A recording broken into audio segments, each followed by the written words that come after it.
विठ्ठल श्री ज्ञानदेव तुकाराम पंढरीनाथ भगवान की जय। सद्गुरु गंगागिरी महाराज की जय। सद्गुरु नारायण गिरी महाराज की जय।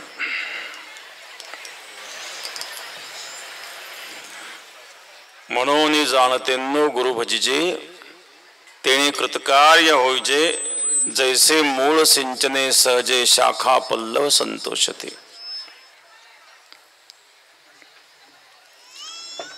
ध्यान मूलम गुरुर्मूर्ति पूजा मूलम गुरुपदम मंत्र मूलम गुरुर्वाक्यम मोक्ष मूलम गुरुकृपा। गंगा विशुद्धम नितपाद स्पर्शम सर्वेष्टितम चुंबितम पुण्यस्थानम शराले स्थितंतम समाधिस्थमूर्तिम नमामि गंगागिरि योगिराजम। शुचिः शीलः समुदक्षः सप्रतापि जितेन्द्रियं तम नारायणगिरिं वंदे सच्चिदानंद विग्रहम। योगीराज सद्गुरु गंगागिरी महाराजांच्या कृपेने सद्गुरु श्री नारायणगिरी महाराजांच्या आशीर्वादाने आज या ठिकाणी गुरुपौर्णिमा उत्सवाच्या निमित्ताने उपस्थित समस्त भक्तगण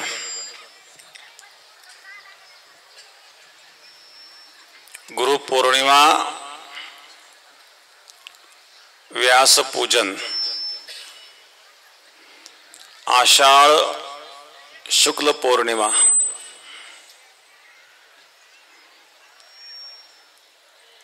गुरुपौर्णिमा म्हणून या दिवशी गुरूंचं पूजन केलं जातं।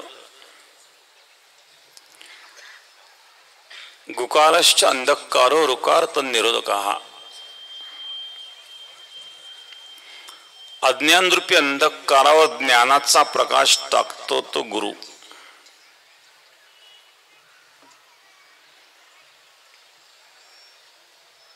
गु म्हणजे अंधकार, रु म्हणजे प्रकाश। गुरु ज्ञानावर प्रकाश टाकतो। ज्ञान निर्माण नाही करीत। ज्ञान कोणी निर्माण करीत नाही, ज्ञान नष्टही होत नाही। जे निर्माणही होत नाही, नष्टही होत नाही ते ज्ञान आहे। आणि ज्ञान हे प्राप्तही होत नाही। ज्ञान ही प्राप्त करायची वस्तू नाहीये। सिद्धांत असा आहे की जी वस्तू प्राप्त करता येते ती नष्ट होत असते, जी निर्माण होते ते नष्ट होते। म्हणून ज्ञान हे निर्माणही होत नाही, नष्टही होत नाही, ते प्राप्तही करता येत नाही।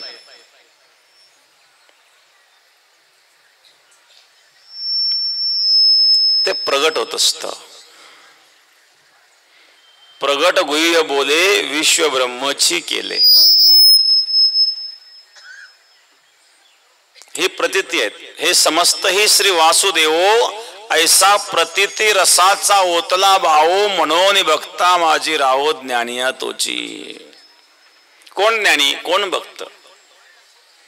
माऊली सांगतात मनोनी भक्ता माझी राहो आणि ज्ञानिया तोची।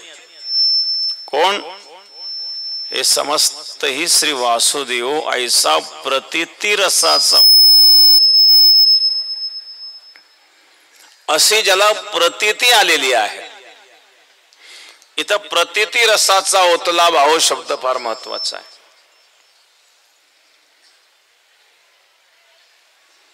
प्रतीती म्हणजे अनुभव। शब्द ज्ञान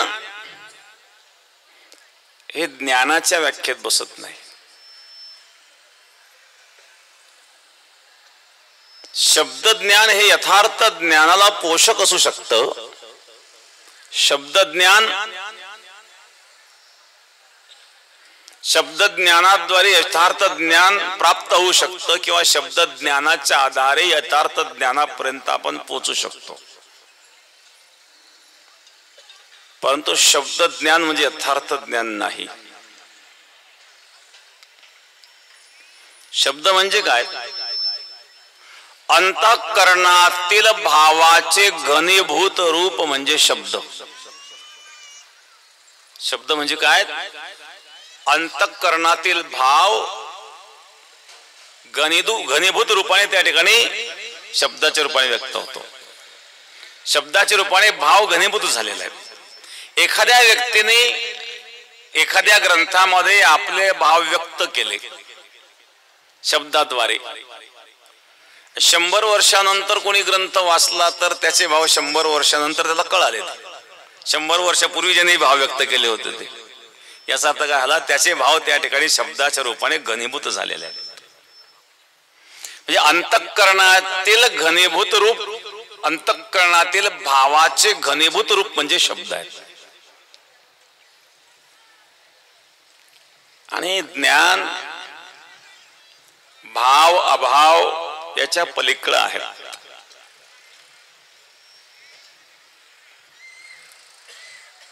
ज्ञान शब्दाच्या पलीकडे आहे. शब्द हा आकाशाचा गुण आहे.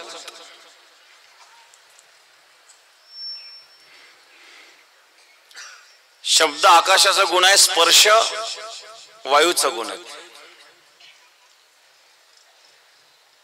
रूप अग्नीचा गुण आहे. रस जलाचा गुण आहे. आणि गंध पृथ्वीचा गुण आहे. शब्द आकाशाचा गुण आहे. सृष्टीचा प्रलय होतो, पृथ्वीचा जलात विलय होतो, जलाचा अग्नीत विलय होतो, अग्नीचा वायूत विलय होतो आणि वायूचा आकाशात विलय होतो. पृथ्वी आप तेज वायू चारही भूत नाहीसे झाले तरी शब्द शिल्लक राहतो, कारण आकाशाचा जो गुण आहे. न्यायशास्त्रामध्ये आकाशाला नित्य मानलेलं आहे. वेदांत शास्त्रामध्ये आकाशाला देखील अनित्य मानलेलं आहे. वेदांत शास्त्रामध्ये आकाशाचे देखील परमाणू सांगितलेले आहेत. विज्ञाने जे परमाणू मांडलेले आहेत, वेगवेगळ्या धातूंचे परमाणू, शास्त्र परमाणू 5 प्रकारचे मानतं. न्यायशास्त्र 4 प्रकारचे परमाणू मानतं. न्यायशास्त्रामध्ये पृथ्वीचे परमाणू, जलाचे परमाणू, अग्नीचे परमाणू, वायूचे परमाणू, 4 परमाणू, 4 प्रकारचे परमाणू न्यायशास्त्र म्हणतो. वेदांत शास्त्रामध्ये, उपनिषदामध्ये आकाशाचे देखील परमाणू मानलेले आहेत. या 5 तत्वांच्या व्यतिरिक्त कुठलाही परमाणू या विश्वात नाही आहे. एकतर तो पृथ्वीचा परमाणू असेल, एकतर तो जलाचा परमाणू असेल, किंवा अग्नीचा परमाणू असेल, किंवा वायूचा परमाणू असेल, किंवा आकाशाचा परमाणू असेल. याच्या पलीकडे जगामध्ये परमाणू हजारो असतील, लाखो असतील, कोट्यावधी असतील, परंतु या 5 प्रकारच्या व्यतिरिक्त 6वा प्रकारचा कुठलाही परमाणू जगात विश्वात नाही.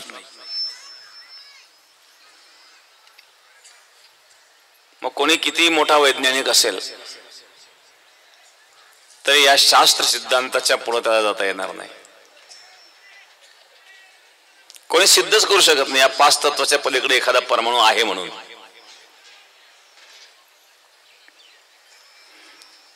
तर वेदांत शास्त्रामध्ये आकाशाचे देखील परमाणू सांगितलेले, आकाशाची देखील निर्मिती सांगितलेली आहे. आकाशाने ज्याच्यामध्ये लपंडाव खेळावा असणारं जे परमतत्व आहे, परमात्मा आहेत, हे पंचमहाभूत प्रकृती सहित त्या परब्रह्माशी जेव्हा एकरूप होतं त्यावेळेला यात काही शिल्लक राहत नाही. म्हणून शब्द हा पंचभूतांचा गुण आहे. आणि भूत म्हणजे निर्माण होणे, आणि जे निर्माण होतं ते नष्ट होतं. ज्ञान हे निर्माणही होत नाही, जे नष्टही होत नाही. मग शब्द ज्ञान जर आपण प्राप्त केलं, प्राप्त झालेलं ज्ञान हे टिकेल असं काही नाही आहे. अभ्यास केला तुम्ही एखाद्या ग्रंथाचा, पाठांतर केले, श्लोक पाठ केले, काहींची बुद्धी तीव्र असते, हजारो श्लोक पाठ केले, ग्रंथाचे ग्रंथ कंठस्थ केले, त्याला आवृत्ती ठेवावी लागते. आवृत्ती नाही राहिली तर विसर पडतो. बघा, तुम्ही जेव्हा ज्ञान प्राप्त कराल, ज्ञान प्राप्त करण्याकरता खूप कष्ट मेहनत घेतलेली आहेत, आणि कष्ट मेहनत घेऊन तुम्ही ज्ञान प्राप्त केलं आहे. मग ज्ञान प्राप्त करताना सूक्ष्म अहंकार देखील आलेला की इतरांपेक्षा मी ज्ञानी आहेत, मी किती कष्ट घेतले, किती मेहनत घेतलेली आहे, किती अभंग पाठ केले, किती श्लोक पाठ केले,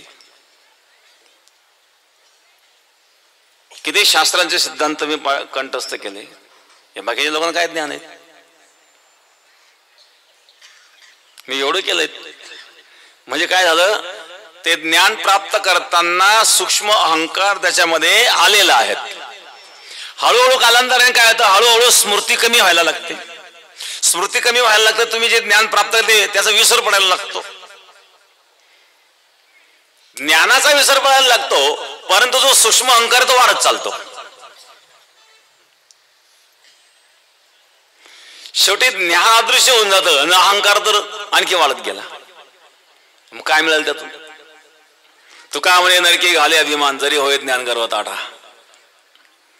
मग ते ज्ञान कल्याणाला कारण ठरलंच नाही ना, का ते शब्द ज्ञान आहे. साखर असा शब्द एखाद्या कागदावर आपण लिहिला आणि तो कागद चाटला म्हणजे गोड लागणार नाही. प्रत्यक्ष साखरेचा अनुभव हा वेगळा आहे आणि साखर शब्द वेगळा आहे. तसं ग्रंथाद्वारे प्राप्त केलेलं अध्ययन, अध्ययनातून प्राप्त केलेलं ज्ञान हे वेगळं आणि अनुभवजन्य ज्ञान वेगळं.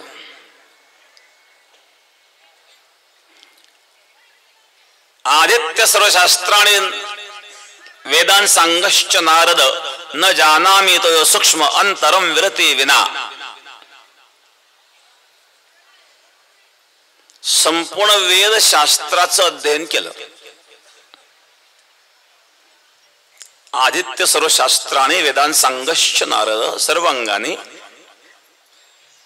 हे नारदजी न जानामी तो सूक्ष्म अंतरम विरति विना. परंतु जोपर्यंत अंतःकरणामध्ये वैराग्य निर्माण होत नाही तोपर्यंत वेदशास्त्राचं अध्ययन हे व्यर्थ असतं.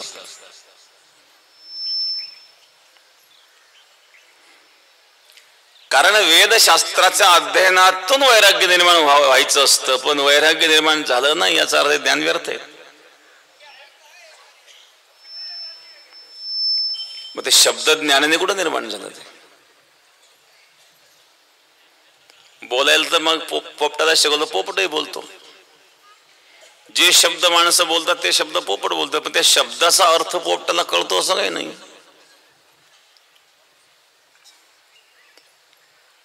तसं निव्वळ पाठांतर करणं ही सुद्धा एक वासना आहे. शास्त्रामध्ये याला पाठ वासना म्हणतात. किंवा पाठांतर करून अर्थ जाणून घेणं ही झाली अर्थ वासना. खूप पाठांतर केलं, अर्थ जाणून घेतला, ती सुद्धा वासना आहेत.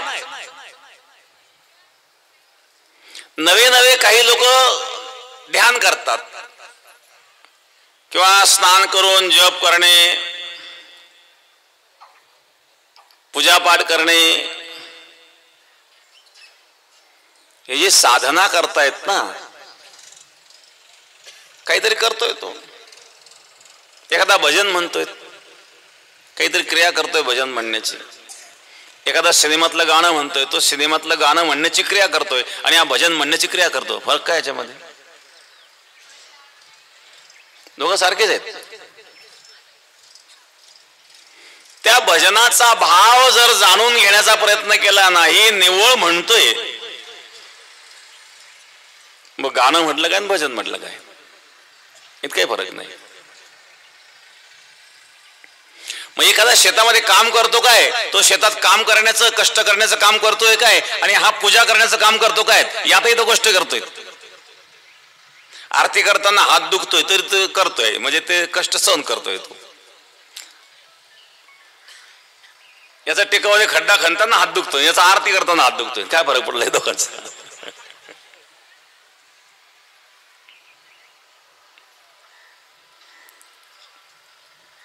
जोपर्यंत त्यातला भाव शोधणार नाही, त्यातलं रहस्य जाणण्याचा प्रयत्न करणार नाही, तोपर्यंत क्रिया ही निव्वळ क्रिया राहून जाते. शब्द सुद्धा, शब्द ज्ञान प्राप्त केलं, अर्थ ज्ञान प्राप्त केलं, कदाचित तुम्ही साधना करीत असाल, मग संत का सांगतात, साधने घाली ती काळाची मुखी, गर्भवास शिकी न चुकती. नाना साधनांच्या केलिया खटपटा, परित्या नपवती याच्या दारवंठा. जाणो जाता जाणीव घाली आळफाटा, योगाभ्यासे सिद्धी रोधिता ती वाटा. हो, नाना साधनांच्या केलिया खटापटा, अनेक साधन केली, परंतु त्या परमात्म्याच्या दारापर्यंत सुद्धा पोचता आलं नाही. साधने घाली ती काळाची मुखी, गर्भवास शेखी न चुकती. साधना करणारालाच भगवत प्राप्ती होते असं काही नाहीये. साधना काय हे कळणं गरजेचं. निष्काम भावनेने तुम्ही एखादं कार्य कराल तर ती साधनाच आहेत. असं काही नाही की एकांतात जाऊन साधना केली पाहिजे. याचा अर्थ एकांतात साधन करू नये असं नाहीये.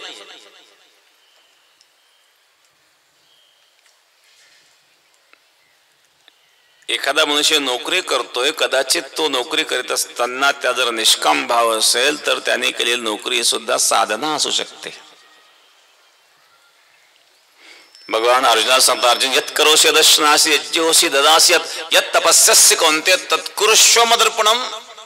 तू जे काही करतो ते मला अर्पण कर. भगवंताला अर्पण करून स्वतःकडं अहमभाव सोडून जर ते कार्य केलं तर कुठलेही कार्य असेल तर ते साधना असते.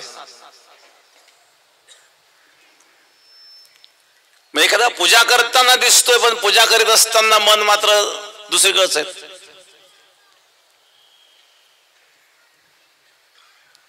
गुरुवर्य महाराज उदाहरण सांगत असत. कलकत्त्याला एक व्यापारी गंगा स्नान करून पूजेला बसलेला होता. चपलाचा व्यापारी होता. कलकत्त्याची चप्पल प्रसिद्ध आहे. चपलाचा व्यापारी होता. स्नान झालं आणि पूजा करायला तो बसलेला.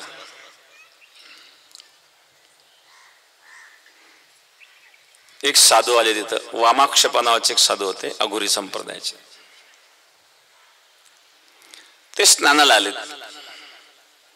हा पूजा करतोय देवाची. स्नान करता करता त्याने ओंजळीत पाणी त्याच्या अंगावर फेकलं.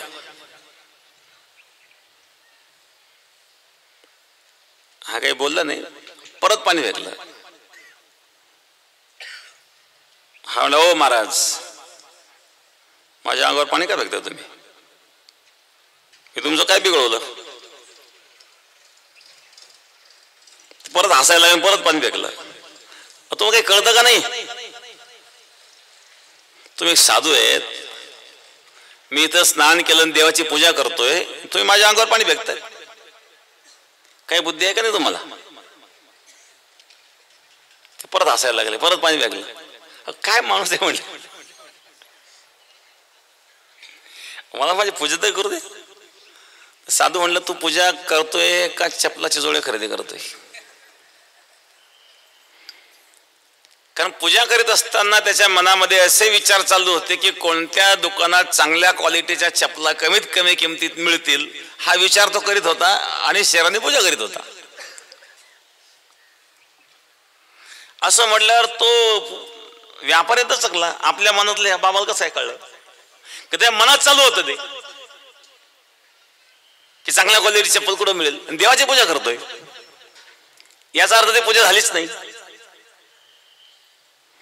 कबीर महाराज सांगतात, माला तो कर्मे फिरे जिभ फिरे मुख माही, मनुआ तो चौदिस फिरे यह तो सुमिरन नाही. माला तो कर्मे फिरे जिभ फिरे मुख माही. माळेचे मणी हातात फिरतायत, मुखात जीभ फिरत आहेत, परंतु मनुआ तो चौदिस फिरे, मन चौकळे फिरतायत. यह तो सुमिरन आहे. याला चिंतनाला स्मरण म्हणत नाही. मग अशा प्रकारचं कोणी स्मरणाला बसलेला असेल तर ते त्या ठिकाणी त्याचं बसणंही व्यर्थ आहे.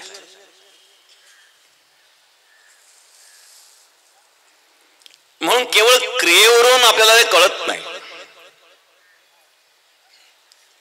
माणसं केवळ क्रियेवरून कळत नसतात, त्याच्या अंतःकरणातील भाव, आणि ते कळण्याकरता तुका म्हणे अंगी व्हावे ते आपण तरीच महिमा येईल. तसं आपल्याला व्हावं लागतं महाराज. त्याचं महत्व कळत नाही, सर्वांना नाही कळत. एकदा एक शिष्य एका गुरुकडे गेला गुरुमंत्र घेण्याकरता. मला गुरुमंत्र सांगा म्हणले. गुरुनी त्याला प्रणवाचा मंत्र सांगितला. ओम. ओंकाराचं स्मरण कर. ओंकाराचं महत्व सांगितलं. अकार उकार मकार. ओम मध्ये आकार जो आहे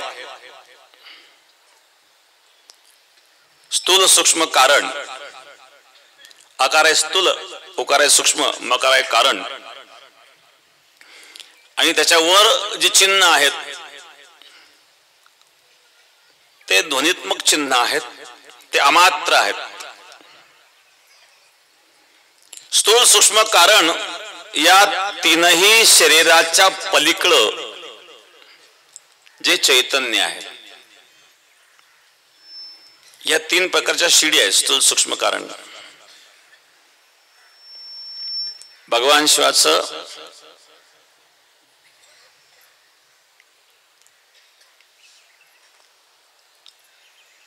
एक नाव आहे त्रिपुरारी. त्रिपुरारी शिवाचं नाव आहेत ना. त्रिपुर अरी. अरी म्हणजे शत्रू. या त्रिपुराचा शत्रू म्हणजे स्थूल सूक्ष्म कारण तीनही शरीराचा जो नाश करतो. या तीनही शरीराचा नाश झाल्याशिवाय मुक्ती प्राप्त होऊ शकत नाही. मृत्यू जरी झाला तर स्थूल शरीराचा नाश झाला, सूक्ष्म शरीर कारण शरीर शिल्लक राहिलं, मध्ये पुन्हा जन्माला कारण होईल. असा 1000 वेळा जरी तुम्ही मेले तरी मुक्ती नाही मिळणार. कारण तीनही शरीराचा नाश जोपर्यंत होत नाही तोपर्यंत मुक्ती नाही येत. भगवान शिवाला त्रिपुरारी म्हटल्याचा अर्थ या तीनही शरीराचा नाश केल्याच्या नंतर मुक्ती प्रदान करणारी देवता म्हणून त्रिपुरारी म्हटलेलं आहे. ओंकाराच्या ध्यानाने स्थूल सूक्ष्म कारण याच्या पलीकडं जे चैतन्य आहे त्या चैतन्यापर्यंत पोहोचण्याची ही एक शिडी आहे. ओम स्मरण करायला गुरुनी त्याला सांगितलं. तो म्हणला हे तर मला माहित होतं. गुरुने काय वेगळं सांगितलं असं? हे गुप्त असं काय मग? म्हणजे गुरु गुप्त मंत्र सांगतात. गुरुने जे तुम्हाला मंत्र सांगितले ते कुठेतरी वाचलेले असतात, त्यात गुप्त काय?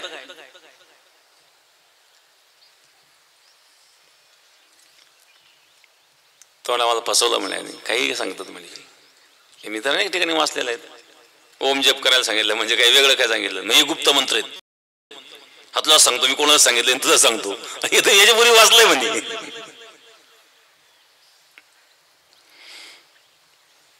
त्याला एक चमकणारा दगड दिला. हा बघ, हा घेऊन जा, कोणाला देऊ नको, विकू पण नको, फक्त त्याची किंमत पहा म्हणली.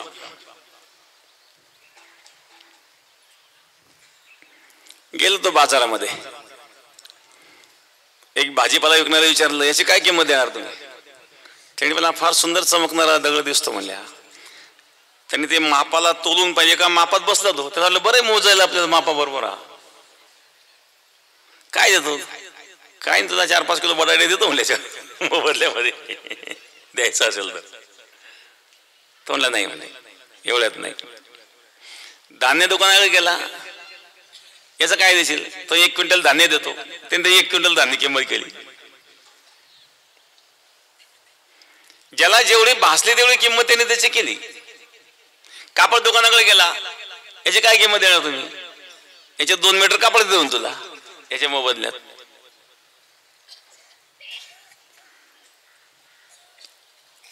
त्यानंतर तो जवाहिराकडे गेला.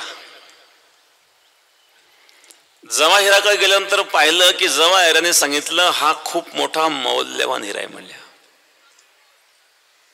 पण हा तुझ्याकडे कसा आला म्हणले? हा 2च व्यक्तींकडे असू शकतो, 3 व्यक्तींकडे हा असू शकतो. एक तर हा राजाकडे असू शकतो, दुसरे चोराकडे असू शकतो, कारण त्यांनी जर राजाकडे चोरी केली असली तर. तिसरं, एखाद्या महात्म्याला जर कोणत्या राजाने दान दिलं असेल तर त्याच्याकडे असू शकतो.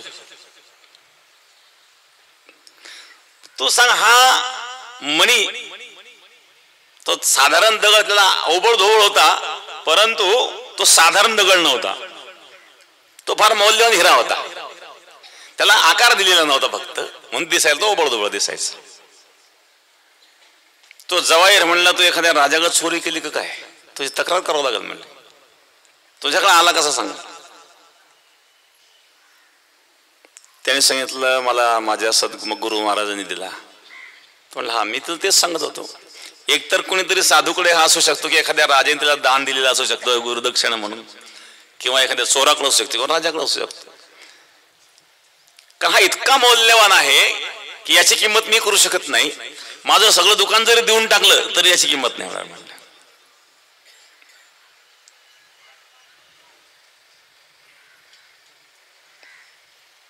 तो परत गेला. मग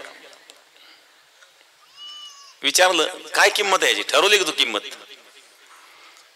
म्हणजे प्रत्येकाने वेगवेगळी किंमत सांगितली. पण जवाईराकडे गेलो, जवाईराने सांगितलं याची किंमत मी करू शकत नाही. याचा अर्थ काय झाला?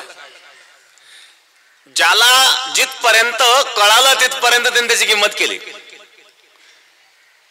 जवाईराने सांगितलं मी याची किंमत करू शकत नाही, कारण त्याने खरोखर जाणलं त्याला. तसं सद्गुरूंनी दिलेला मंत्र आहेत, ज्याला जेवढी काही किंमत कळाली तेवढंच तो जाणू शकतो, त्याच्या पलीकडे नाही जाणू शकतो. सांगितलं, हा जो हिरा आहे तू एवढ्या लोकांना दाखवला तरी सुद्धा गुप्त आहे, कारण याची किंमत कोणालाच कळाली म्हणजे गुप्त आहे. त्यामुळे सद्गुरूंनी दिलेला मंत्र हा अनेक ठिकाणी तुम्ही जरी वाचलेला असेल तरी त्याचं महत्व सद्गुरूंशिवाय कोणाला कळू शकत नाही, आणि म्हणून तो गुप्तच आहे. दिसायला जरी तो अनेक ठिकाणी असेल, तुम्ही अनेक ठिकाणी ऐकलेला असेल, तरी त्याची गुप्तता जशीची तशीच असते.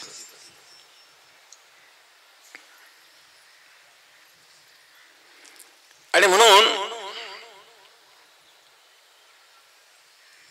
महत्व जे असतं, जसं तुकाराम महाराज सांगतात, तुझ्या नामाचा महिमा तुझ न कळे वेग श्यामा. तुका म्हणे, आम्हा जन्मगोड याजसाठी तुझ्या नामाचा महिमा तुला कळणार नाही. गाईच्या दुधाचा आस्वाद गायला नाही, तो वासराला आहे. तसं भक्ताचा महिमा, भक्तीचा महिमा, यथार्थ भक्ती अंतःकरणामध्ये वृद्धिंगत झाल्याच्या नंतर त्याला कळते. हे शब्द ज्ञानाने कळत नाही, हा शब्द ज्ञानाचा विषय नाही आहे, हा कृतीचाही विषय नाही आहे. काही वेळेला काही ज्ञानी असतात, परंतु त्यांची कृती अज्ञानासारखी दिसते, किंवा शास्त्राच्या विपरीत कृती वाटते. मग असं वाटतं की शास्त्राच्या विपरीत जर यांची कृती आहे तर हा साधू कसा असू शकतो, हा महात्मा कसा असू शकतो. कान्होबा पाठक होते, कान्होबा पाठक माहिती असेल. एक संन्यासी महात्मा त्यांना भेटायला आले. ते कान्होबा पाठकांना म्हणले, मी तुमच्यावर खूप ऐकलं होतं, म्हणले तुम्ही त्यागी आहात, वैराग्यवान आहात, पण इथं काही तसं दिसत नाही. म्हणजे कसं काय? त्यांच्या मांडीवर त्यांचे नातू खेळत होते. आता आजोबा नातवांना मांडीवर खेळतोय, अगं वैराग्य म्हणे का? कशाचं वैराग्य म्हणली? मग हा संसार प्रपंच हे धनधारा पुत्र जन बंधू सोयरे पुसन सगळं मिथ्या आहे जाणू शरणरी आदिवासी, हे सगळं मिथ्या म्हणून त्याचा त्याग करणारा महात्मा असतो, तो वैराग्यवान असतो. म्हणजे असं ठीक आहे, त्या मुलाला धरून टाकलं विहिरीत, तुम्ही म्हणता येत ना यांचा त्याग केला तोच वैराग्यवान असतो. केला म्हणजे त्याग, चला आता जेवायला. जेवायला ते पोराला तुम्ही विहिरीत टाक, तुम्हीच तर म्हणले म्हणजे त्याग करा म्हणून. पण मी असं थोडी सांगितलं की त्याला विहिरीत फेकून द्या पोरांना. तुम्ही म्हणले हे मुलं बाळ नातू पण हे सगळे बाधक आहेत, आणि यांचा त्याग म्हणजेच वैराग्य आहे. केला म्हणले मी त्याग. आता जेव्हा तुम्हाला जेवायला काय हरकत आहे आमच्या इथे? नाही, ते मुलं आल्याशिवाय मी जेवणार नाही. हाक मारल्याबरोबर ते विहिरीतून मुलं बाहेर आले महाराज. मग आता याला त्यागाचं महत्व कळलं का या साधूला? पण एखादा मनुष्य संसारामध्ये असतानाही तो जरी दिसत असेल, लिप्यतेन स पापेन पद्मपत्र मिवांबसा, गीतेत भगवान सांगतात, कमळ जसं पाण्यात असूनही अलिप्त असू शकतं, त्याप्रमाणे महात्मा संसारात असूनही अलिप्त असू शकतो. एखादा ग्रहस्थी असला म्हणजे तो महात्मा नाही असं नाही आहे. एखादा ग्रहस्थी असूनही महात्मा असू शकतो. एखादा वैराग्य धारण केलेला असतानाही तो भोगी असू शकतो. ही अंतःकरणाची अवस्था आहे. बाह्य क्रियेला महत्व नाही आहे.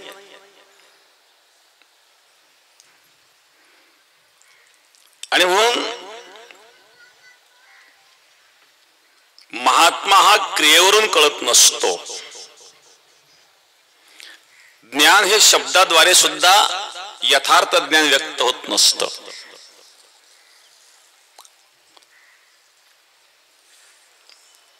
सुकरात म्हणून एक संत होते, सॉक्रेटिस ज्यांचं नाव होतं. वेदांत तत्ववेत्ते होते. वेदांताच्या सिद्धांताकरता ज्यांनी सर्वस्व समर्पित केलेलं होतं. काही नास्तिकांनी त्यांना विष घालून मारलेलं आहे.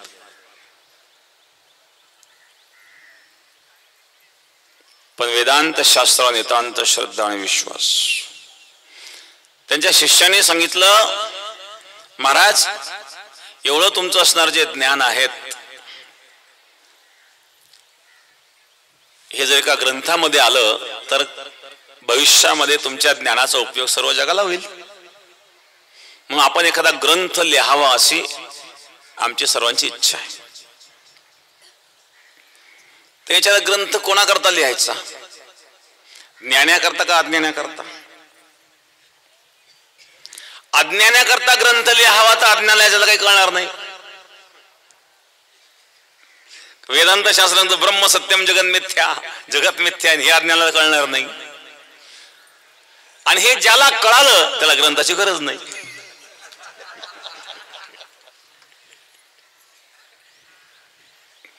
अज्ञानाकरता ग्रंथ लिहावा तर अज्ञानाला कळणार नाही. आणि ज्याला कळतं त्याच्याकरता लिहावं, ज्याला कळतं त्याला गरज नाही. कशा करता? मग असे एकापेक्षा एक महात्मे होऊन गेले. आणि म्हणून त्यांचा एक शिष्य होऊन गेला अफलातून. अफलातून हा सॉक्रेटिसचा शिष्य होता. काही संतही अफलातून होऊन गेलेत.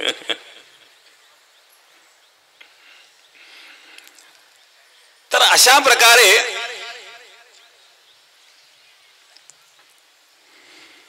सद्गुरूंचं महत्व कुठे आहे? काय? शब्दज्ञानाद्वारे जे ज्ञान तुम्ही प्राप्त करीत आहात ते यथार्थ ज्ञान नाही आहेत. कदाचित यथार्थ ज्ञानाला ते पोषक असू शकतं. यथार्थ ज्ञान प्राप्त करण्याकरिता सहाय्यक असू शकतं.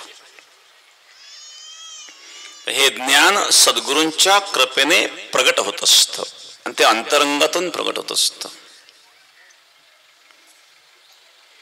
त्याकरता सद्गुरूंच्या कृपेची आवश्यकता असते. आणि म्हणून अशा प्रकारे सद्गुरू हे शिष्यांवर कृपा करतात. कृपा वेगवेगळ्या पद्धतीने केल्या जातात. वेगवेगळ्या पद्धतीने मार्गदर्शन. त्याचे एका ठिकाणी 12 प्रकार सांगितलेले आहेत. मार्गदर्शक गुरु, पृच्छक गुरु, दोष विसर्जक गुरु, चंदन गुरु, विचार गुरु, अनुग्रह गुरु, स्पर्श गुरु, वात्सल्य गुरु, कूर्म गुरु, चंद्र गुरु, दर्पण गुरु, क्रौंच गुरु. हे 12 प्रकार सांगितले. एक मार्गदर्शक गुरु शिष्यांना वेगवेगळ्या पद्धतीनं त्यांच्या अधिकाराप्रमाणे मार्गदर्शन करतात. मार्गदर्शन हे अधिकारानुसार करावं लागतं. प्रत्येकाला सारखंच मार्गदर्शन नाही. ज्याची जशी योग्यता असेल, ज्याची जशी क्षमता असेल त्यानुसार त्याला मार्गदर्शन केलं जातं. पृच्छक गुरु म्हणजे स्वतः प्रश्न उपस्थित करून, प्रश्न विचारून, त्या प्रश्नाचं खंडन करून. कारण बघा, एक तर प्रश्न आपल्याला निर्माण झाला पाहिजे. प्रश्न निर्माण झाला तर प्रश्नाचं उत्तर, पण काहींना प्रश्न निर्माणच होत नाही. मग त्याच्याकरता प्रश्न निर्माण करून त्याला उत्तर द्यावं लागेल. प्रश्न निर्माण व्हावा. प्रश्न निर्माण म्हणजे जिज्ञासा. पण जिज्ञासा जर निर्माण होत नसेल तर जिज्ञासा निर्माण करून त्याला उपदेश करण्यात.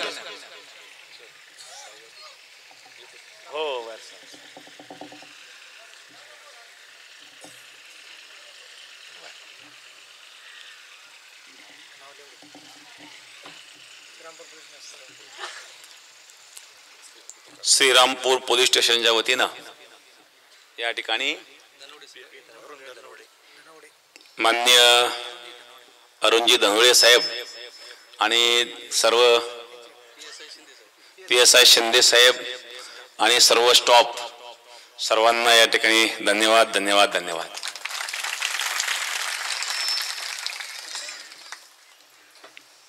इथं स्टेजवर उपस्थित मान्यवर,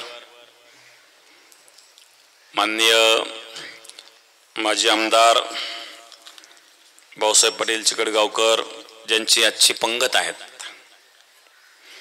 मी बाबासाहेब पाटील जगताप, संजय पाटील बोरनारे, डॉक्टर राजेंद्र डोंगरे, बाबासाहेब पाटील चिडे, राजेंद्र पाटील मगर, सुनील पाटील रक्टे, दिनकर बापू पवार, भागीनाथ दादा मगर, राजेंद्र पाटील साळुंके, पत्रकार भाऊसाहेब काळे, गौरव धामणे आणि उपस्थित आणि आणखी उपस्थित असणारे सर्व मान्यवर. स्वतः प्रश्न निर्माण करून, एक तर प्रश्न निर्माण झालेला ज्यांनी प्रश्न विचारला त्यालाच उत्तर द्यावं असं शास्त्र सांगतं. पण एखादा आंधळा रस्त्याने चालले, पुढे खड्डा आहेत, तो कुठे विचारणार आहे तुम्हाला? तो आंधळाच आहे. त्याला सांगावं लागेल ना खड्डे म्हणून. तसं आता एखाद्याला जिज्ञासा, एक त्याच्यामध्ये भाव निर्माण झालेला जिज्ञासा आहे, परंतु प्रश्न निर्माण जर झाला नसेल तर स्वतः प्रश्न निर्माण करून त्याचं उत्तर देऊन, संकेत देऊन त्याला यथार्थ ज्ञानाच्या मार्गाला लावणारा याला पृच्छक गुरु असं म्हणतात. तिसरे दोष विसर्जक गुरु.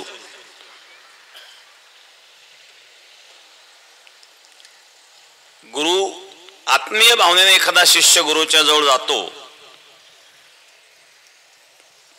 त्याच्यामध्ये काही दोष असू शकतात. दोष असतात म्हणून तर साधनेची गरज आहे, म्हणून तर साधूची गरज आहे.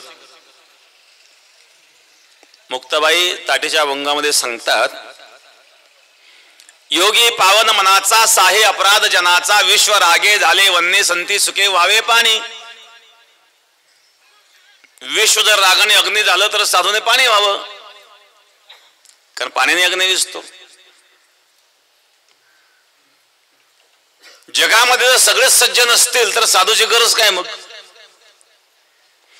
दुर्जनाला सन्मार्गाला लावण्याकरता संत असतात, त्याच्याकरता सद्गुरू असतात.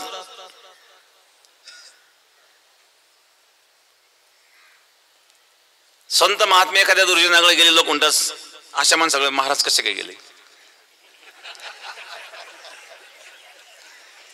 तशाकडेच जाणं गरजेचं आहे. तो तर असा आहे, त्याच्याकडे कसे काय गेले? सज्जन तर सज्जनच आहे, सज्जनाकडे गेलं काय नाही गेलं काय, तो सज्जनपणाच वागणार आहेत. ज्याच्यामध्ये सज्जनता नाही ती सज्जनता निर्माण करण्याचं कार्य गुरु करतात. त्याला दोष विसर्जक गुरु म्हटलेलं आहे की त्याच्या दोषाचं विसर्जन करायचं आहे.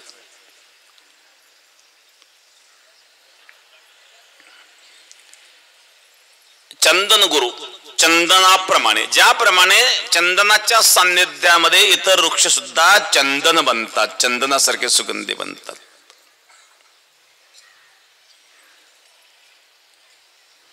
तुका म्हणे गुणचंदनाची अंगी तैसे तुम्ही जगी संत जन. स्वतः झिजून दुसऱ्याला सुगंध देणारं चंदन असतं, त्याप्रमाणे जगाकरता ज्यांनी सर्वस्व समर्पित केलेलं आहे, कष्ट करून मेहनत घेऊन या ज्ञानाचा सुगंध जगापर्यंत पोहोचवण्याचं कार्य संत सद्गुरू करतात. आणि तो ज्ञानाचा सुगंध कधी न संपणारा असतो. योगराज सद्गुरू गंगागिरी महाराजांनी ही परंपरा सुरू केली. गंगागिरी महाराजांना आपण तर पाहिलं नाही, गुरु नारायणगिरी महाराजांचे शब्द आजही आपल्या हृदयामध्ये सुगंध रूपाने दरवळत आहेत. कारण महाराज जरी आज आपल्यामध्ये उपस्थित नसले तरी तो शब्दगंध आपल्या अंतःकरणामध्ये आहे. म्हणून चंदनाप्रमाणे स्वतः झिजून दुसऱ्याला सुगंध देण्याचं कार्य करणारे जे सद्गुरू आहेत त्यांना चंदन गुरु म्हटलेलं आहे. विचार गुरु आपल्या शिष्याचं जे अंधकारमय अज्ञानमय जीवन आहे त्या अज्ञानरूपी अंधकारमय जीवनाला विचाराची दिशा देणार. एका वासुदेवात म्हणे, बाबा अहंकार निशी घनदाट गुरु वचनी फुटली पहाट. बाबा अहंकार निशी घनदाट. अरे बाबा, बाबा कोणाला म्हणतात? एक तर म्हाताऱ्या माणसात बाबा म्हणतात किंवा लहान मुलं म्हणतात अरे बाबा. बाबा अहंकार निशी घनदाट, निशी म्हणजे रात्र. अरे बाबा अहंकार रूपी रात्र फार घनदाट आहेत. या घनदाट रात्रीमध्ये पहाट कोणती आहे? गुरुवचनी फुटली पहाट. गुरुवचन रूपी पहाट आहेत. अज्ञान रूपी अहंकाराच्या अंधकारामध्ये गुरुवचनी फुटली पहाट. माता भक्ती भेटली बरवंट, त्याने मार्ग दाविला. मग तिथं माता रूपी भक्ती भेटली आणि मग मार्ग आहेत. कारण अंधकारात मार्ग दिसत नाही, अहंकाराच्या अंधकारामध्ये मार्ग कळत नाही आणि मग त्यामुळं चुका होतात, निर्णय चुकीचे होतात. मग सद्गुरु वचनरूपी पहाट फुटली, गुरुवचनी फुटली पहाट. अंतकाळात भक्ती जागृत झाली आणि मग योग्य मार्ग दिसायला लागला. म्हणजे त्याच्या बुद्धीमध्ये स्वतःचे विचार उतरवून वैचारिक परिवर्तन घडून आणण्याचं कार्य करणारे सद्गुरू यांना विचार गुरु असं म्हणतात. 6वं लक्षण सांगितलं अनुग्रह गुरु. ज्याप्रमाणे एखादा अपंग बालक असतो त्याला आई कडेवर घेते. भागली या मज वाहातील कडी त्यांचे आणि जोडे सर्व सुख. भागलेल्याला कडेवर घेणारी आई असते. तसं मंद बुद्धी मंद विचारवान असणारा शिष्य त्याला अनुग्रह करून त्याला पुढे घेऊन जाण्याचं कार्य करणारे अनुग्रह गुरु. कारण तत्व जाणण्यामध्ये बुद्धिमांद्य आहेत, बुद्धिमंदता आहेत. त्याला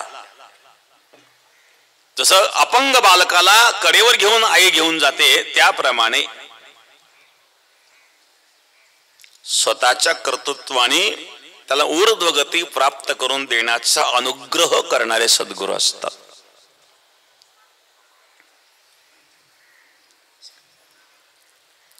तोतापुरी महाराज होते स्वामी रामकृष्ण परमहंस यांचे गुरु. तोतापुरी महाराज रामकृष्ण परमहंसांना त्यांनी सांगितलं, परमहंस मुक्त अवस्था प्राप्त करण्याची इच्छा त्यांची होती, जीवनमुक्त अवस्था. काली मातेचे भक्त होते. तोतापुरी महाराजांनी सांगितलं, परमतत्व हे आकाररहित आहे. आद्य शंकराचार्य तो सिद्धांत म्हणतात. माया कल्पित नानाकार मनाकारम भुवनाकारम श्वामानाथ मनाथन प्रणमत गोविंदम परमानंदम. या जगामध्ये जेवढे दृश्य पदार्थ आहेत हे सगळे माया कल्पित आहेत, माया रचित आहेत. ईश्वर तत्व हे दृश्य नाही आहे. आणि त्यामुळं दृश्य असणारं जे शरीर आहे, या दृश्य शरीराचं ध्यान जोपर्यंत तू करशील तोपर्यंत जीवनमुक्त अवस्था नाही. तू काली मातेचं जे ध्यान करीत आहेत,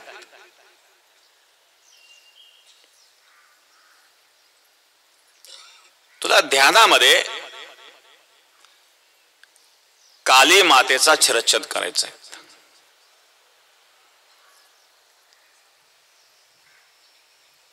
ध्यानात बसल्याने काली माता यायची, शरीर हातात खडग घेऊन विचाररूपी खडगाने ध्यानातील आलेल्या रूपाचं त्या ठिकाणी काय करायचं आहे, छेद करायचं आहे. एक दिवस झाला, 2 दिवस झाले, जीवनभर ज्या काली मातेची पूजा केली, निराकार ध्यान करायचंय. ते ध्यान तर समोर येत आहेत, ते जात नाही आहेत. तोतापुरी महाराजांनी सांगितलं, आजचा शेवटचा दिवस आहे, मला जास्त वेळ नाही,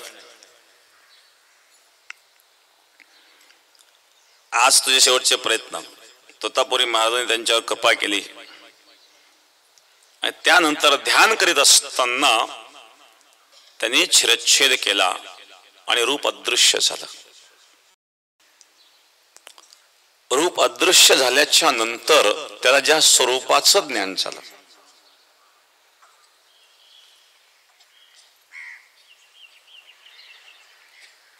अहम निर्विकल्पो निराकार रूपो विभुर्व्याप्य सर्वत्र सर्वेंद्रियाणाम सदा मे समत्व मुक्त बंधश्चदानंद रूप शिवोहम शिवोहम. आद्य शंकराचे वर्णन करतात.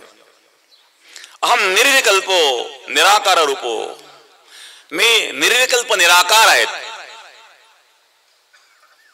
सर्व व्यापक असणार जे ब्रह्मतत्व ते आणि मी यामध्ये भेद नाही, हा भाव निर्माण झाला आणि माया कल्पित आकार नष्ट झाला. त्यानंतर तोतापुरी महाराज तिथून निघून गेले. ही अवस्था प्राप्त करण्याकरता तोतापुरी महाराजांना त्यांच्या जीवनामध्ये 40 वर्ष साधना करावी लागली. ती 40 वर्षाची साधना तोतापुरी महाराजांनी आपल्या शिष्याला 3 दिवसामध्ये प्रदान करवली. तीच साधना स्वामी रामकृष्ण परमहंसांनी विवेकानंदांना एका क्षणात प्रदान करवली.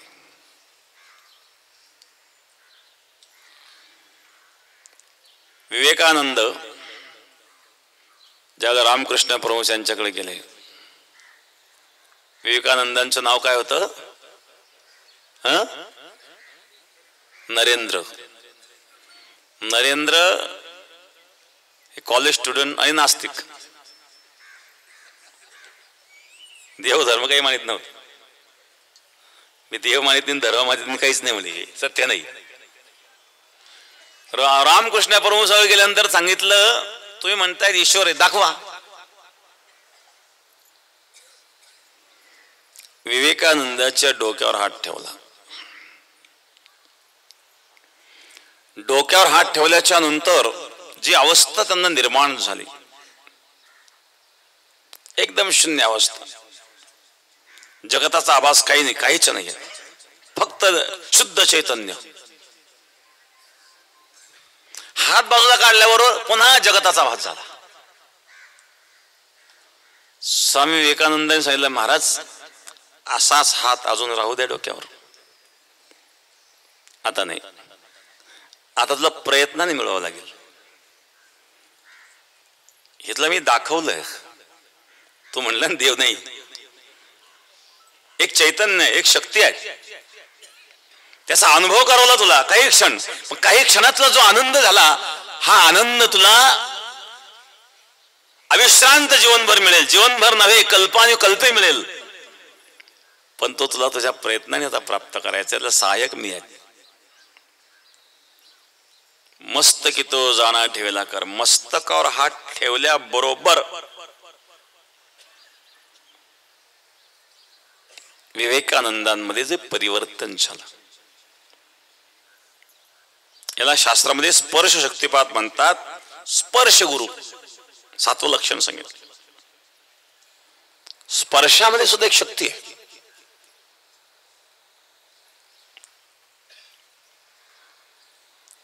विंचूच्या नागीला स्पर्श करा बरं, तर विंचू म्हणणार नाही कीर्तन करा म्हणून गुदगुल्या करा.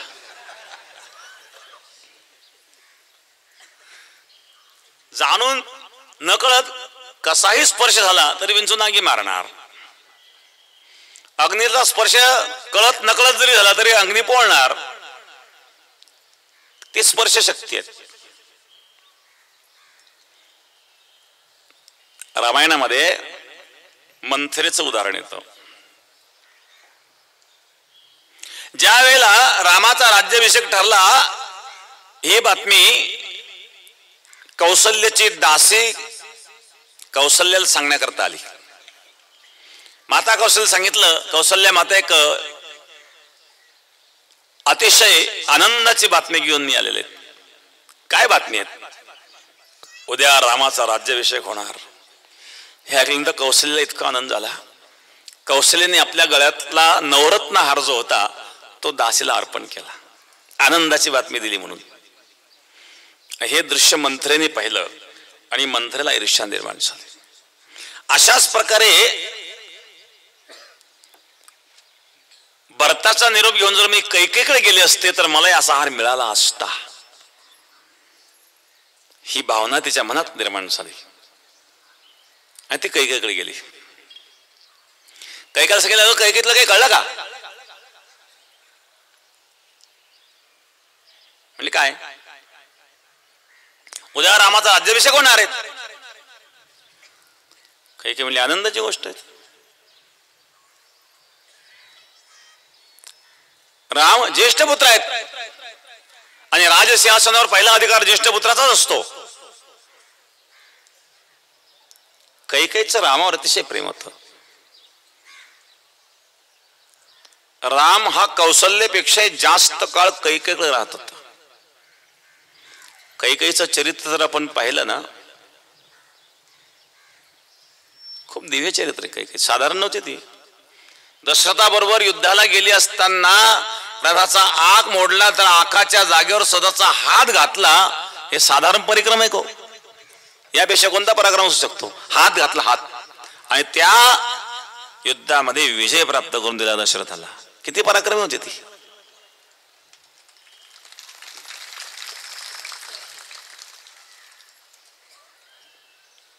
किती समर्पण भाव होता. कौशल्यापेक्षा कैकेयीकडेच राम जास्त राहत होता. ज्याला मंथरेने कैकेयीला सांगितलं की अशा अशा प्रकारे रामाचा राज्याभिषेक होणार, कैकेयीला आनंद झाला. कैकेयीने सांगितलं, मंथरे तू काय बोलतेस असं? मंथरा म्हणजे कैकेयी तुला नाही कळायचं, तू किती भोळी आहेस म्हणले. भरताला मुद्दाम बाहेर गावाला पाठवून दिलं आणि त्याच्या गैरहजेरीत चालू म्हणले सगळं कारस्थान. तुला नाही कळायचं हे. एवढी भोळ्याची दुनिया नाही आहेत. काही काही लोक जिगजे जागली आगच लावते. काहींचा आडनाव आगला असतं, खरोखर आग लावतात. वाणीमध्ये इतकी आग आहे ना, जिथं बोलताना सुद्धा आगच ओकतात ते. काही मंत्रा, माझ्या रामाबद्दल असं बोलायचं नाही. मंत्रा लागली रडायला, ओरडायला, गडबड लोळायला. अगं मंत्रे काय झालं तुला? असं म्हणून कैकेयीने मंथरेला स्पर्श केला आणि स्पर्श केल्याबरोबर त्या मंथरेद्वारा विघ्नेश्वरीने कैकेयीमध्ये प्रवेश केला. आणि कैकेयीची बुद्धी बिघडली. तिथून पुढे कैकेयीचं बोलणंच बदललं. हाय शक्तिपात. स्पर्श झाला, स्पर्शातून जी ऊर्जा आहे, इलेक्ट्रिक तारेला स्पर्श केला काय होईल? स्पर्श करणारा जो स्पर्श करेल तोही चिकटेल, त्याला स्पर्श करणार तिसरे चिकटेल. तसं सद्गुरूंच्या स्पर्शामध्ये शक्ती. विवेकानंदाच्या मस्तकावर हात ठेवल्याबरोबर संकल्प विकल्प रहित अवस्था झाली आणि तो अनुभव विवेकानंदाने घेतला. हा स्पर्श आहे, स्पर्श गुरु. एक वात्सल्य गुरु. आई ज्याप्रमाणे आपल्या मुलावर प्रेम करते, दूध पाजून आपल्या मुलाला पुष्ट करते, स्वतःच दूध पाजून पुष्ट करते, तसं सद्गुरु रूपी माऊली भक्ती रसामृताने पुष्ट करून शिष्याला शुद्ध भक्त बनवण्याची पुष्टी देते. हे वात्सल्य सद्गुरूंच्या जवळ आहे. आईजवळ वात्सल्य आहे, आई स्वतःच दूध पाजून मुलाला पुष्ट करते. तसं सद्गुरु स्वतःची जी शक्ती आहे, स्वतःच जे साधनाचं सामर्थ्य आहेत, ते सद्गुरूला अर्पण करून ती क्षमता निर्माण करून त्याला पुष्ट बनवत. हा वात्सल्य भाव आहे. आईप्रमाणे 9 लक्षण सांगितलं. कुर्म गुरु. कुर्म कासव म्हणजे कासवीच्या दृष्टीमध्ये काय आहे? अमृत आहे. कासवीला आपल्या पिलांना पाजण्याकरता स्तन नाही आहेत, मग ती काय करते? फक्त पिलांकडे पाहते. तर अशा प्रकारे आपल्या दृष्टीद्वारे त्या पिलांना पुष्ट करणारी शक्ती ज्याच्यामध्ये आहेत ते कुर्मामध्ये आहेत, कासवीमध्ये आहेत. ते सद्गुरूंच्या दृष्टीत आहेत. कृपा कटाक्ष निहाळले आपले पदी बैसविले, बाप रखमादेव विठ्ठले भक्ता दिले वरदान. श्रीमद भागवतामध्ये जे उदाहरण आहेत, नारद व्यास संवाद. नारद व्यास संवादामध्ये व्यासांनी नारदांना आपल्या पूर्वजन्मीचा जो वृत्तांत सांगितला, पूर्वजन्मीचा वृत्तांत सांगत असताना सांगितलं की पूर्वजन्मी एक मी दासीपुत्र होतो आणि ज्या व्यक्तीच्या घरी माझी माता काम करीत असेल ती एक ब्राह्मण व्यक्ती होती. तिथं काही साधू सत्संगा करता आलेत आणि चातुर्मासा करता ते थांबले आणि त्या चातुर्मासा करता थांबणाऱ्या संतांची सेवा माझ्याकडून घडली. नारदजी आपल्या पूर्वजन्मीचा वृत्तांत व्यासांना सांगतात. त्यांचा तो शेवटचा दिवस होता चातुर्मासाचा.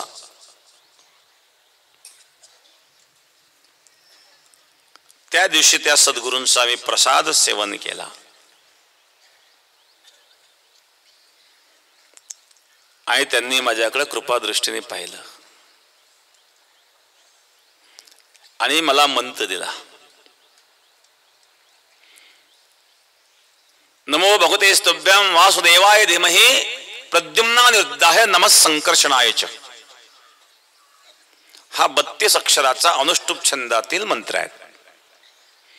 याच्यामध्ये वासुदेव, संकर्षण, प्रद्युम्न आणि अनिरुद्ध हे 4 नाम आहेत. या अंतःकरण चतुष्टयाच्या 4 देवता मानलेल्या आहेत. म्हणजे अंतःकरण शुद्धीकरणाकरता या मंत्राचा उपयोग होतो. या मंत्र जपाने अंतःकरण शुद्ध होतं आणि म्हणून त्या मंत्राचा जप करायला सांगितलं आणि कृपा दृष्टीने माझ्याकडे पाहिलं. बघा, दृष्टीमध्ये वाईट माणसा दृष्टीत विष आहेत, संतांच्या दृष्टीत अमृत आहेत. काही लोक बघा, काही दृष्टी इतकी वाईट असते ना, नजर टाकली ना, एखाद्या ठिकाणी पापड चालू आहे, एखाद्या बाई नजर टाकली पापडच व्हायचे नाही,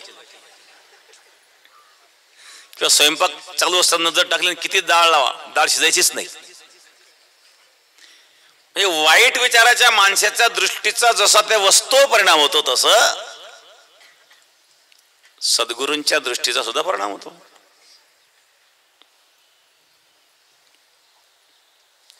आणि म्हणून दृष्टीद्वारे, ज्याप्रमाणे कासव दृष्टीद्वारे आपल्या पिलांचं पोषण करते, त्याप्रमाणे कृपा दृष्टीद्वारे आपल्या शिष्याची भक्ती वृद्धिंगत करण्याचं कार्य करणारे सद्गुरू, त्याला कूर्म गुरु म्हटलेलं आहे. 10वा आहे चंद्रगुरु. चंद्राप्रमाणे दूर राहू नाही. गीतेत भगवान सांगतात, पुष्णामी चौषधी सर्वा सोमो भूत्वा रसात्मका. चंद्र आपल्या प्रकाशातून जे अमृताचं सिंचन करतो, त्याद्वारे वनस्पतीमध्ये पोषक तत्व निर्माण होत. सोमो भूत्वा रसात्मका. वनस्पतीमध्ये जे काही औषधी गुण येतात ते चंद्राच्या प्रकाशातून येतात असं गीता सांगते. पुष्णामी चौषधी, पुष्णामीच्या औषधी सर्वा सोम भूत्वा रसात्मका. सोम म्हणजे चंद्र. चंद्रातून हे रसतत्व वनस्पतीमध्ये येतात आणि औषधी रूपाने ते आपल्याला प्राप्त होतात. मग चंद्र इथं नाही आहेत, चंद्र लांब राहून देखील बघा, कोजागिरी पौर्णिमेला आपण चंद्राच्या प्रकाशात दूध आठवतो, त्याचं कारण ते आहे. कोजागिरी पौर्णिमेला चंद्राच्या प्रकाशात दूध आठवण्याचं कारण की त्या रात्रीला चंद्रातून होणारा स्राव अधिक असतो आणि म्हणून ते दूध जर आपण प्राशन केलं, रोग प्रतिकार शक्ती वाढते. मग चंद्राप्रमाणे लांब राहून, जसं चंद्र आपल्या पोषक तत्वाचं प्रकाशाद्वारे सिंचन करतो आणि वनस्पतीमध्ये त्याला पुष्टी देतो, मग आयुर्वेद शास्त्रामध्ये विशिष्ट वनस्पती विशिष्ट नक्षत्रावर काढायला सांगतात. का तर त्या नक्षत्राचा चंद्राशी संबंध येतो. कोणी आम्ही विज्ञानमध्ये आम्ही हे मानित नाही. तुम्ही हे तर म्हणतात की अमावस्या पौर्णिमेला भरती ओटी येते, ते कोणामुळे येते? चंद्रामुळे येते ना. एवढा मोठा समुद्र, त्याला भरती आणण्याचं काम चंद्र करतो, ही साधारण गोष्ट आहे का हो? तो चंद्र किती लांब आहेत, पण समुद्राच्या भरती ओटीला कारण चंद्रच आहेत ना. तो समुद्रावरच परिणाम नाही करीत, तो जलतत्वावर परिणाम करतो. पण समुद्रामध्ये अथांग जल असल्यामुळे लक्षात येतं. मग आपल्या शरीरामध्ये रस आहे, रक्त आहेत, त्यातही जलतत्व आहेत. वनस्पतीच्या रसामध्ये सुद्धा जलतत्व आहेत. मग जसा त्याने समुद्रावर परिणाम केला, म्हणजे समुद्राला भरती ओटी आली, त्याप्रमाणे वनस्पतीमध्ये असणाऱ्या रसतत्वावर देखील तो परिणाम करू शकतो. आपल्या शरीरामध्ये असणाऱ्या रक्तावर देखील तो परिणाम करू शकतो, कारण त्यात सुद्धा जलतत्व आहे.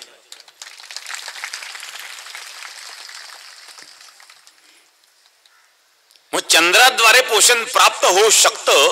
हे जे गीतेत सांगितलेलं वचन आहेत, पुष्णामीच्या औषधी सर्वा सोमो भूत्वा रसात्मका, हे यथार्थ वचन आहे.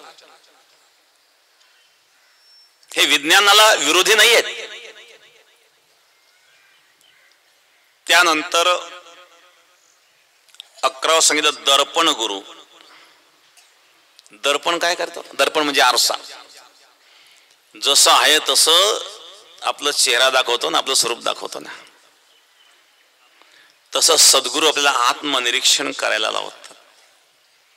आत्मनिरीक्षण म्हणजे दर्पण. जो मनुष्य आत्मनिरीक्षण करतो तो दुसऱ्याचे गुणदोष कधी पाहत नाही. आत्मनिरीक्षण करायला लागल्यानंतर लक्षात येतं, माझ्यात इतके दोष आहेत, मी लोकांचे दोष का पाहू? आत्मप्रशंसा करणारा कधी आत्मनिरीक्षण करीत नाही. आत्मनिरीक्षण केलं तर आत्मप्रशंसा मनुष्य कधी करणार नाही. जसं तुकोबाराज सांगतात, नोहे दास खरा पर्या झाला असे डांगोरा, याशी काय करू आता तो हे सगळं जाणता. तुकाराम बाबा, देवा नोहे दास खरा पर्या झाला असे डांगोरा, माझा खूप मोठा डांगोरा झाला, काय तुकाराम महाराज, काय तुकाराम महाराज, काही नाही म्हणे माझ्याकडं. हा उघड डांगोरा झाला म्हणले. तुकाराम महाराज असं म्हणतात, आपण किती मोठे, आपण स्वतःला मोठे समजतो. याचा अर्थ आपण अंतरंग वृत्ती करून आत्मनिरीक्षण केलं नाही. आपल्याला आत्मनिरीक्षण करायला लावणारे जे सद्गुरू आहेत त्यांना दर्पण गुरु म्हणतात. दर्पणाप्रमाणे, आरशाप्रमाणे आपलं स्वतःचं स्वरूप स्वतःला पाहायला सांगतायत. कोण आहेस तू?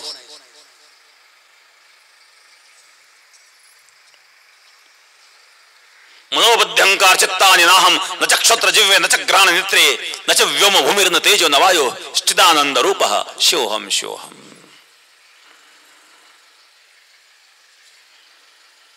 आणि 12वं लक्षण सांगितलं क्रौंच गुरु.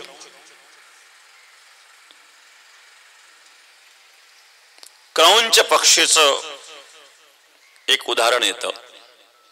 तसं काही ठिकाणी माशाचंही उदाहरण दिलेलं आहे. मासा असतो ना, अंडी घालतो. आता अंडी घालणाऱ्या प्राण्यांमध्ये काय असतं, ते काय करतात, त्या अंडीमध्ये जीव निर्माण होण्याकरता त्या अंडीला आपल्या स्वतःच्या शरीराची ऊर्जा देण्याकरता अंडीवर बसतात. आपण पाहतो कोंबडी काय करते, अंडीवर बसते. सगळेच पक्षी करतात तसं. अंडीवर काय बसतात, आपल्या शरीराची ऊर्जा त्या अंडीला देतात, मग त्यातून जीव निर्माण होतो. मासा काय करतो, मासा त्या अंडीजवळ जात नाही, त्या अंडीचं स्मरण करतो. म्हणजे स्मरणातून त्या अंडीला ऊर्जा प्राप्त होते. ज्याप्रमाणे पक्षी आपल्या स्वतःच्या शरीराची ऊर्जा त्या अंडीला देऊन त्यात जीव निर्माण करतात, मासा स्मरण करून जीव निर्माण करतो. तसं क्रौंच नावाचा एक पक्षी आहे. हा क्रौंच पक्षी सुद्धा अंडीजवळ जात नाही, त्या अंडीचं स्मरण करतो. तसं सद्गुरू ज्याचं स्मरण करतात त्याचं कल्याण होतं. तो जवळ असो किंवा नसो, तो दृष्टी समोर असो किंवा नसो,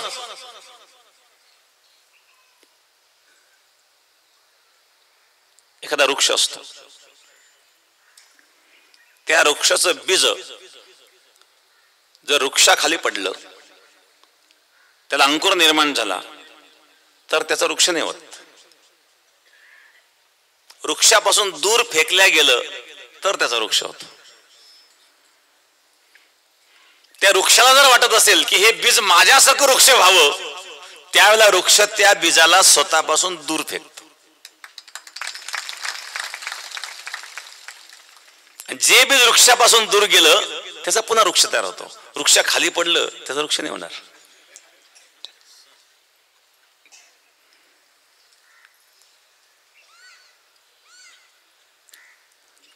क्रौंच हा जो पक्षी आहेत, अंडी दिल्याच्या नंतर आपल्या अंडीजवळ तो जात नाही. बघा वेगवेगळ्या पक्षीचे काही वेगवेगळे गुणधर्म. तसं कोकिळ हा पक्षी असतो बघा, कोकिळ सुद्धा अंडीजवळ जात नाही. मग कोकिळ काय करतो, कावळ्याच्या अंडीत आपल्या अंडी देऊ ठेवतो. आता कावळ्या 4 अंडी असते ना, कोकिळ काय करतो 2 अंडी तिथे नेऊन ठेवणार, ते 2 अंडी फोडून टाकणार. कावळे वाटतं 4 बरोबर आहे आपले. दुसऱ्या कावळ्याकडे जाणार, त्यांचे 2 फोडून टाकणार, आपले 2 ठेवून देणार. त्याला वाटलं आपल्या बरोबर. मग त्या कावळ्याची जेव्हा पिलं बाहेर पडतात, हे कोकिळाची पिलं लहानपणी सारखीच दिसतात कावळ्याच्या कोकिळाची. ते कावळे कळत पण नाही. ते केव्हा कळायला लागतं, ते थोडे पिलं मोठे व्हायला लागतात, त्यावेळेला वसंत ऋतू येतो. वसंत ऋतू आला की कोकिळ कुहू कुहू ओरडायला लागतात, कावळे काव काव करतात. त्या कावळ्याला वाटलं रॉंग नंबर कसा काय लागला, तो पण ते पिलं शहाणे होऊन जातात, ते उडून जातात. कोकिळाचं काम भागलं. काही लोक असे काम भागून घेतात. त्याच्यातला एक चतुर्पक्षी कोकिळ. कोकिळ स्वतः अंडीजवळ जात नाही, पण दुसऱ्या कोणते काम करून घेत. पण क्रौंच पक्षी असा आहे, हा अंडीला स्पर्श करीत नाही, त्या अंडीचं स्मरण करतो आणि स्मरणातून त्या अंडीला ऊर्जा प्रदान करतो. अशा प्रकारे सद्गुरू देखील स्मरणातून ऊर्जा प्रदान करतात. त्यांना क्रौंच गुरु असं म्हणतात. असे 12 लक्षण सांगितलेले आहे.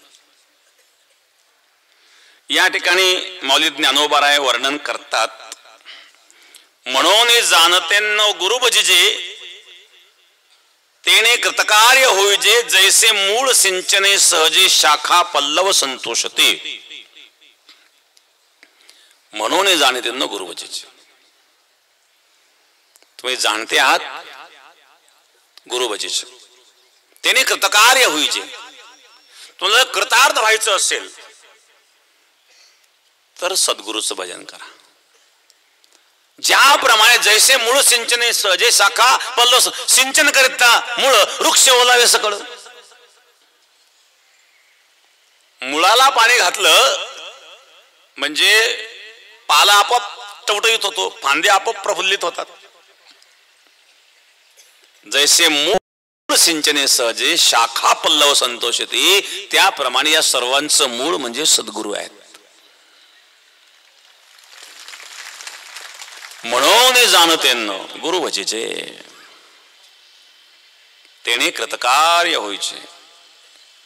जर कृतार्थता प्राप्त करायची असेल तर सद्गुरूंची कृपा, सद्गुरूंची सेवा, सद्गुरूंचं भजन हे महत्वाचं आहे.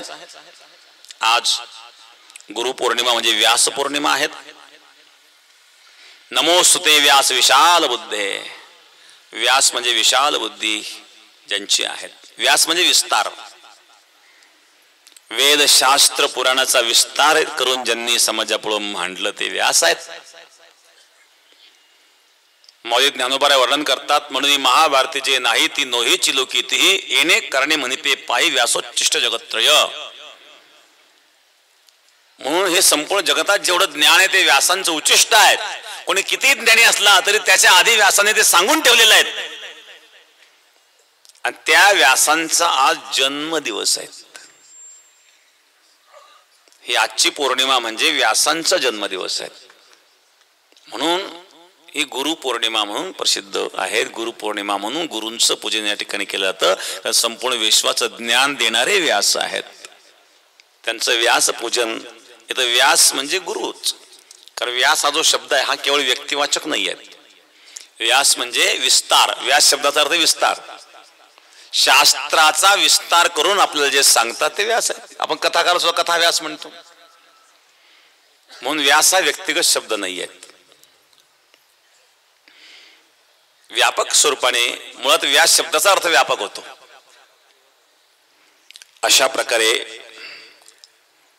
या गुरुपौर्णिमेच्या निमित्ताने उपस्थित सर्व भक्तगण, बराच मोठा मंडप टाकलाय पण लोक बाहेर बसलेलेच आहे. तरी आता पलीकडून मंडपाचं काम चालू आहे, तोही पूर्ण का नाही कोण ठाऊक. वाढवावं लागेल. त्याच्याकरता ग्राउंड थोडं मोठं आधीच विचार करून करून ठेवलं आम्ही तयार. तर सर्व भक्तगण, योगराज सद्गुरू गंगागिरी महाराजांची, गुरुया नारायणगिरी महाराजांची कृपा आपल्या सर्वांवर आहेत. महाराजांच्याच कृपेने आपण या ठिकाणी सर्व उपस्थित आहात. उपस्थित सर्व मान्यवर, गंगागिरी महाराजांचा 178वा जो अखंड हरिनाम सप्ताह होणार आहेत 19 तारखेला 19/7/2025 रोजी सकाळी 10 वाजता ध्वजारोहण होणार आहेत. त्याकरता अहिल्यानगर पालकमंत्री माननीय विखे साहेब आणि संभाजीनगरचे पालकमंत्री, दोन्ही पालकमंत्री त्या ठिकाणी हजर राहणार आहेत आणि इतरही मान्यवर त्या ठिकाणी हजर राहणार आहेत. आणि आता या ठिकाणी उपस्थित असणारे सर्व मान्यवर, काहींचा नामनिर्देश केलेला आहेत. या ठिकाणी जितेंद्र छाडेळ, शहर नगराध्यक्ष भाजपा, माजी आमदार भाऊसाहेब कांबळे, त्याचप्रमाणे स्वामीराज कुलथे, प्रवीण कोठावडे, संजय भाऊ निकम आणि आजची पंगत ज्यांची आहेत, माननीय कैलासवासी माजी आमदार कैलास साबा चिकडगावकर यांच्या स्मरणार्थ माजी आमदार भाऊसाहेब चिकडगावकर यांची आज पंगत आहे. सर्व भक्तगण, तरुण मंडळ, महिला मंडळ सर्व या ठिकाणी उपस्थित आहेत. सेवेकरी महिला मंडळीलाही धन्यवाद. आणि या ठिकाणी महाप्रसादाची जी सेवा आहेत,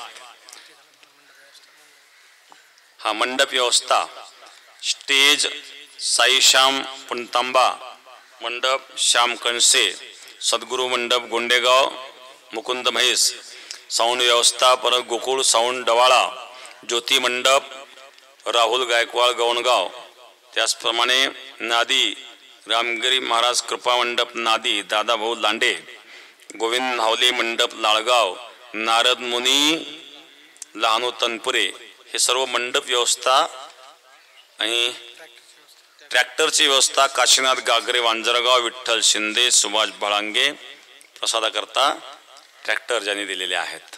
सर्वांना या ठिकाणी धन्यवाद देईल. महिला मंडळ, सेवेकरी महिला मंडळ या ठिकाणी बऱ्याच उपस्थित आहेत. आमचे नेहेदादा सगळे आमच्याकडे आले होते, तर ते म्हणले महिला मंडळांना थोडं सांगा. म्हणजे काय झालं, काही महिला मंडळ तारीख सोडून कधी एका दिशेला जेवून जातात, तर असं ना करीचू, ज्या तारखा आपल्याला दिल्या त्यालाच येत जा.